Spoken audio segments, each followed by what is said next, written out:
Serial நடிச்சிட்டு இருந்த கவின்னு ஒரு நாளும் நினச்சிருக்க மாட்டான்ல, ஒரு நாள் நயன்தாரா கூட நடிப்பான்னு அப்படின்னு ஒரு கமெண்ட் இருந்துச்சு. எனக்கு அதை விட சீரியல் விட இன்னும் கொஞ்சம் முன்னாடி போகணும் பார்க்குறேன். இதே திருச்சியில் இங்கே கலையரங்கம் தேட்டர் இருக்குது, இப்போ இல்லை. அங்கே வந்து யாரடின்னு மோகினி ரிலீஸ் ஆகுது.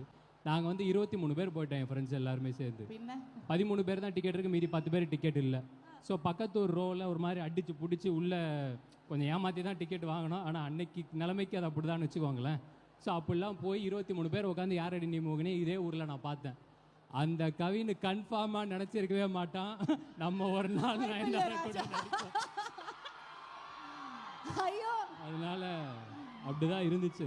மேம் நீங்க அவன் சொல்லும் போதே தெரியுது, இதெல்லாம் நினைச்சு பார்க்கக்கூடிய விஷயமாடா எனக்குலாம் இல்லை நடக்கல. சில பேருக்கு பக்கெட் லிஸ்ட்டுன்னு ஒன்று இருக்கும். இதெல்லாம் நம்மளுக்கு வந்து out of the bucket list. அப்படி ஒரு லிஸ்ட்டே நம்ம வைக்க, ஏன்னா நம்மளுக்கு தெரியும்ல இவ்வளோ நடந்தால் போதுண்டா வாழ்க்கையில் அப்படின்ற மாதிரி தான் இருப்போம். அப்படி இருக்கும்போது சரி ஓகே, அப்படி நிஜமாவே ஏதோ நல்லா தான் உழைச்சிருக்கோம் போல அப்படின்னு நினச்சி ஆண்டவனுக்கு நன்றி சொல்லிட்டு விட்டுற வேண்டியது. ஆண்டவனுக்கு நன்றி சொல்லிட்டீங்க.